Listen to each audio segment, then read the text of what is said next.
नमस्कार, capital TV Uttar Pradesh देख रहे हैं आप। मैं हूं आपके साथ राधिका राज। आज इस स्पेशल स्टोरी में हम बात करेंगे एक ऐसी साजिश की जिसने न सिर्फ उत्तर प्रदेश की राजधानी लखनऊ को दहला दिया, बल्कि पूरे देश के मेडिकल वर्ल्ड और सुरक्षा एजेंसियों के कान खड़े कर दिए।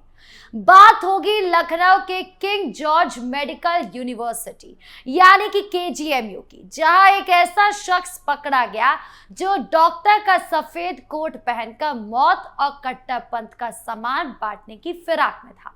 हसाम अहमद ये सिर्फ एक नाम नहीं, बल्कि एक ऐसी गहरी साजिश का चेहरा है जो हमारे प्रतिष्ठित संस्थानों की जड़ों में मट्ठा डालने की कोशिश कर रहा था।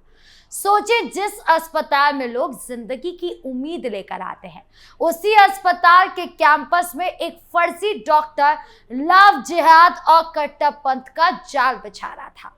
आज की स्पेशल स्टोरी में हम विस्तार से जानेंगे कि हसाम अहमद कौन है, उसका मिशन क्या था, कैसे उसने केजीएमयू जैसी सुरक्षित जगह में सेंध लगाई।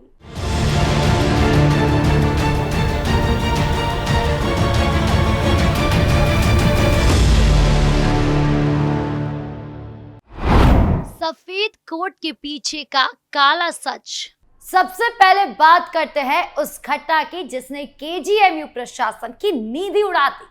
लखनऊ का king George medical university Uttar Pradesh का सबसे प्रतिष्ठित मेडिकल संस्थान, जहां हजारों की संख्या में छात्र छात्राएं मरीज मौजूद रहते हैं। इसी भीड़ का फायदा उठाकर सिद्धार्थ नगर का रहने वाला हसाम अहमद पिछले काफी समय से कैंपस में एक्टिव था।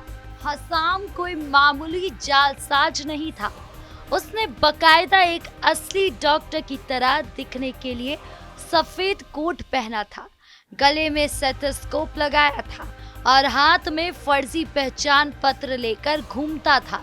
वो खुद को केजीएमयू का ही जूनियर डॉक्टर बताता था, लेकिन उसकी चाल ढाल और संदिग्ध हरकतों ने प्रोक्टोरियल बोर्ड को शक में डाल दिया।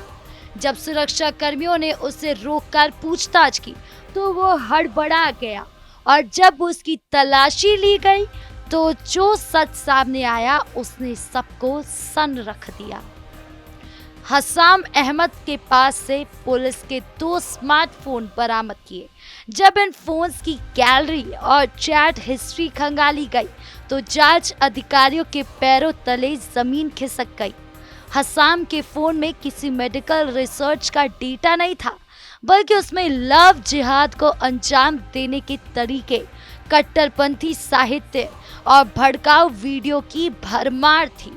सबसे चौंकाने वाली बात यह थी कि उसके पास से मेडिकल की छात्राओं और महिला डॉक्टरों की एक लंबी लिस्ट मिली, जिनमें उनका नाम और मोबाइल नंबर दर्ज थे।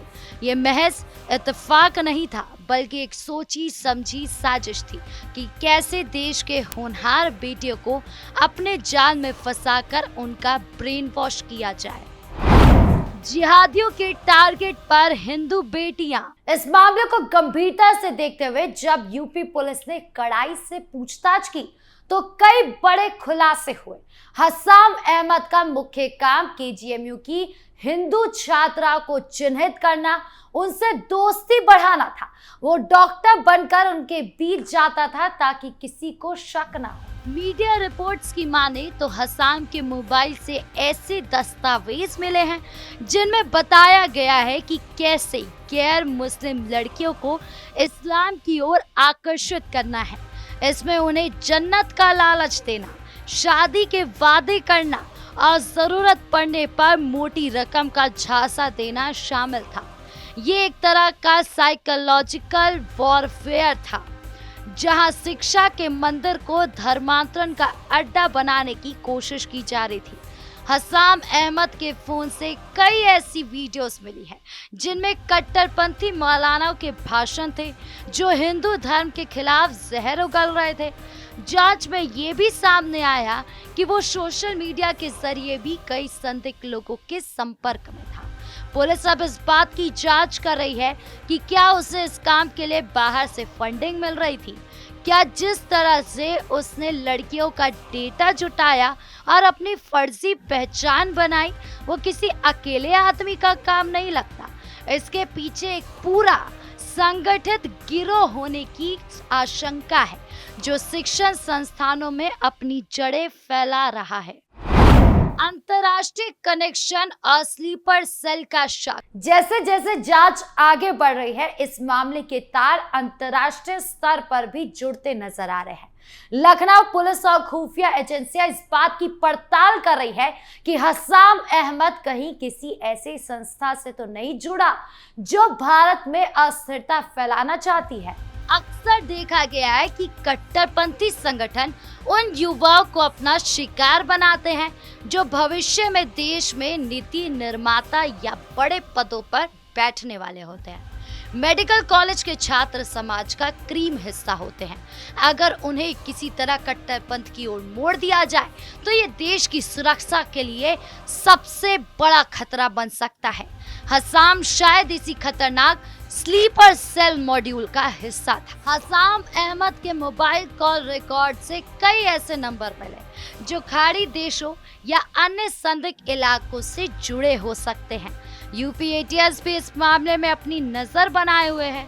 सवाल ये है कि सिद्धार्थ नगर का एक साधारण सा दिखने वाला युवक लखनऊ आकर इतने बड़े मेडिकल कॉलेज में कैसे घुस गया?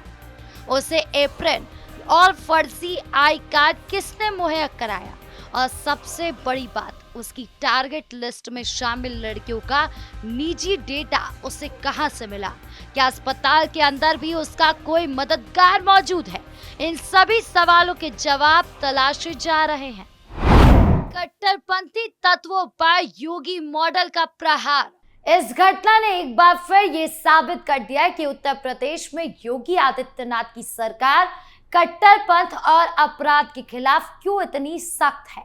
मुख्यमंत्री योगी आदित्यनाथ पहले ही कह चुके हैं कि यूपी की धरती पर अराजकता और धार्मिक कट्टरता के लिए कोई जगह नहीं है। रामपुर में सड़क पर नमाज पढ़ने पर कार्रवाई हो, सहारनपुर के मदरसे में दुष्कर्म करने वाले मौलवी की गिरफ्तारी हो, या फिर मुजफ्फरनगर में पैसे देकर नमाज पढ़वाने की साजिश का पर्दाफाश। यूपी पुलिस हर जगह मुस्तैद है। हसाम अहमद की गिरफ्तारी भी इसी कड़ी का हिस्सा है। पुलिस ने न सिर्फ उसे पकड़ा बल्कि अब उसकी पूरी कुंडली खंगाली जा रही है ताकि भविष्य में ऐसी किसी साजिश को सिर उठाने से पहले ही कुचल दिया जाए। यूपी सरकार की जीरो टॉलरेंस नीति के तहत अब शिक्षण संस्थानों की सुरक्षा को और कड़ा किया जा रहा है। केजीएमयू जैसी जगहों बायोमेट्रिक अटेंडेंस और सख्त चेकिंग के आदेश दिए गए हैं।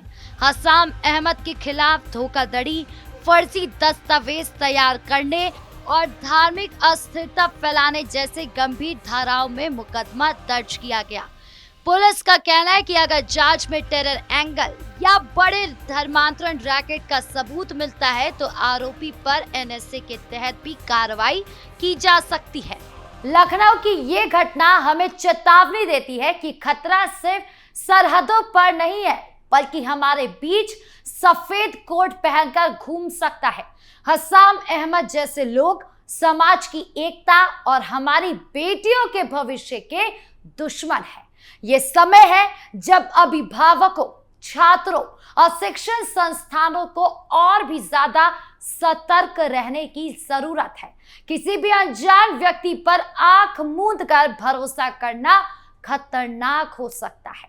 यूपी पुलिस अपना काम कर रही है, लेकिन एक सजग नागरिक के तौर पर हमारी भी जिम्मेदारी है कि हम अपने आसपास होने वाले संदिग्ध गतिविधियों की जानकारी तुरंत प्रशासन को दे। कट्टरपंथ का ये जहर हमारी रगों में नहीं घुलना चाहिए। आपको क्या लगता है, क्या केजीएमयू जैसी जगहों पर सुरक्षा में इतनी बड़ी चूक के लिए वहां के प्रशासन की भी जवाबदेही तय होनी चाहिए? क्या ऐसे कट्टरपंथी तत्वों के लिए और भी सख्त कानून की जरूरत है? अपनी राय हमें कमेंट बॉक्स में जरूर बताएं। धन्यवाद।